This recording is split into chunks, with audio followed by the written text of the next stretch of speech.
आदरणीय प्रधानाध्यापिका महोदया, साथी शिक्षिकाएं, आज हम सब यहाँ राष्ट्रपिता महात्मा गांधी जी की जयंती मनाने के लिए एकत्रित हुए हैं।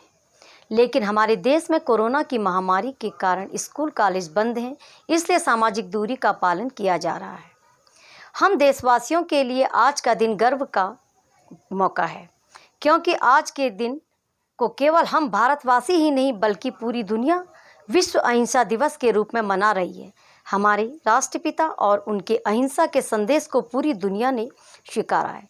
राष्ट्रपिता का अहिंसा का यह वही संदेश है जिसके बल पर गांधी जी ने स्वतंत्रता संग्राम में प्रमुख भूमिका निभाते हुए उन अंग्रेजों को भारत से बाहर भगा दिया था, जिनके बारे में कहा जाता है कि उनके राज में कभी सूर्य नहीं डूबता था।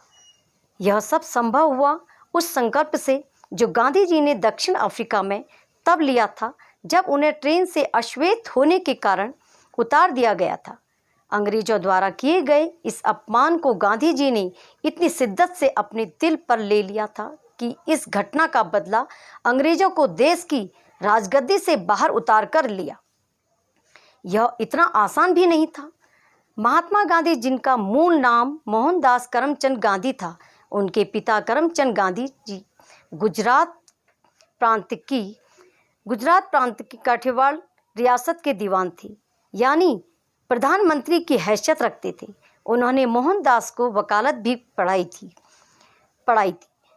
करने के लिए विदेश भेजा था। इससे उनकी ऊंची हैसियत का पता चलता था। इसके बावजूद उन्होंने भारत की गरीबी को देखते हुए कपड़ों का त्याग कर दिया था। वे केवल एक धोती पहने रहते थे। 1929 के दौर में देश में अंग्रेजों के खिलाफ असहयोग आंदोलन छेड़कर वे कुमाऊं मंडल के दौरे पर आए। इस दौरान वे नैनीताल भी आए। यहाँ वे ताकुला में रहे, जहाँ आज गांधी मंदिर स्थित है।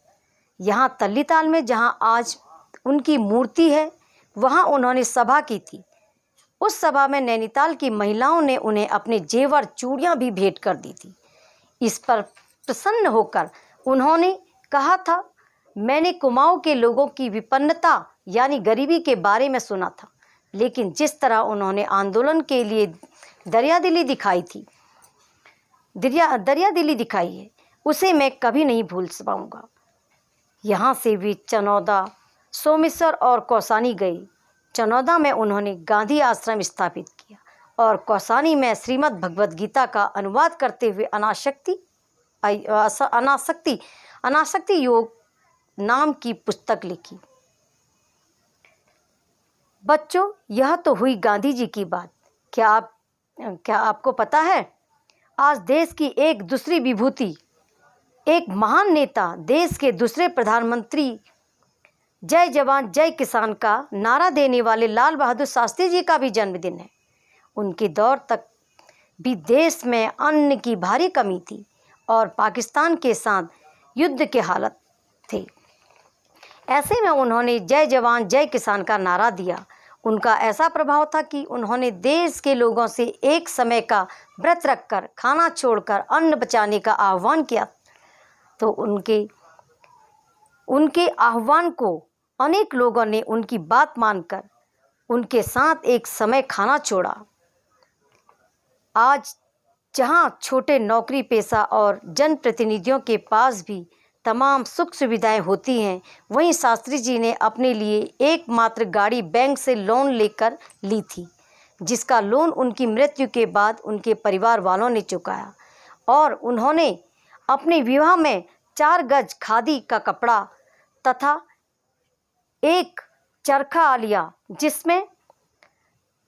जिससे वे चाहते थे कि जिंदगी भर सूती वस्त्र धारण कर सकें।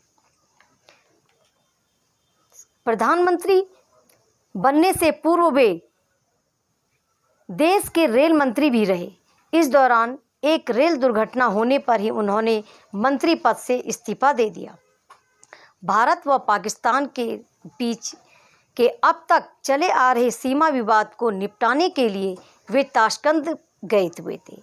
वहाँ उन्होंने ताशकंद समझौता किया, लेकिन इसी दौरान ताशकंद में उनकी मृत्यु हो गई।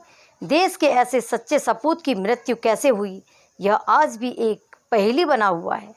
आज हम इन दोनों नेताओं को उनकी जयंती पर नमन करते हैं। महात्मा गांधी अमर रही, लाल बहादुर शास्त्री अमर रही। जय जवान जय किसान।